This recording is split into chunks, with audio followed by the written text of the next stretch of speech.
Hello बच्चों, आइए इस प्रश्न को देखते हैं। रासायनिक रूप से हार्मोन्स होते हैं। विकल्प ए बायोजेनिक अमीन्स, विकल्प बी प्रोटीन, विकल्प सी स्टीरॉइड्स या विकल्प डी उपरोक्त सभी। इस प्रश्न की जो मुख्य अवधारणा है, मुख्य अवधारणा वह है हार्मोन।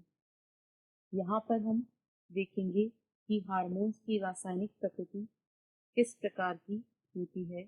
तो रासायनिक संगठन के आधार पर हार्मोन्स को कई समूहों में विभाजित किया जा सकता है। रासायनिक संगठन के आधार पर रासायनिक संगठन के आधार पर हार्मोन्स को कई समूहों में हार्मोन्स को कई समूहों में बांटा जा सकता है। रासायनिक संगठन के आधार पर हार्मोनों को कई समूहों में बांटा जा सकता है। हार्मोन रासायनिक प्रकृति के आधार पर पेप्टाइड हो सकते हैं, पेप्टाइड, पॉलीपेप्टाइड या प्रोटीन हो सकते हैं, जैसे कि इंसुलिन हार्मोन एक पेप्टाइड हार्मोन है। इसके अलावा पीयूष ग्रंथि के हार्मोन ये भी पेप्टाइड या प्रोटीन हार्मोन ही होते हैं।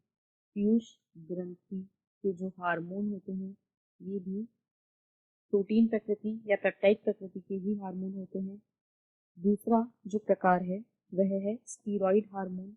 स्टीरॉइड हार्मोन स्टीरॉइड हार्मोन ये कोलेस्ट्रॉल के व्युत्पन्न होते हैं और कॉर्टिसोल कॉर्टिसोल इस प्रकार के हार्मोन का एक उदाहरण है।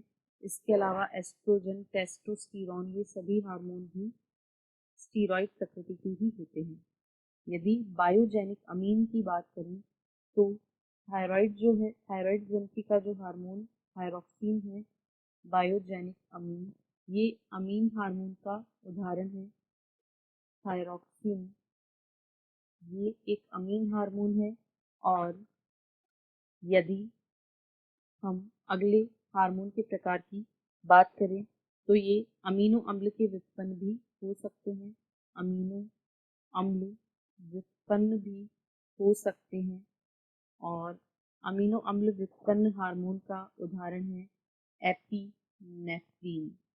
एपिनेफ्रीन जो है ये अमीनो अम्ल व्युत्पन्न हार्मोन, यानी रासायनिक रूप से हार्मोन बायोजेनिक अमीन भी हो सकते हैं, प्रोटीन भी हो सकते हैं और स्टीरॉइड भी हो सकते हैं। इसलिए विकल्प डी इस प्रश्न का सही उत्तर है। आशा है आपको प्रश्न समझ आया होगा। धन्यवाद।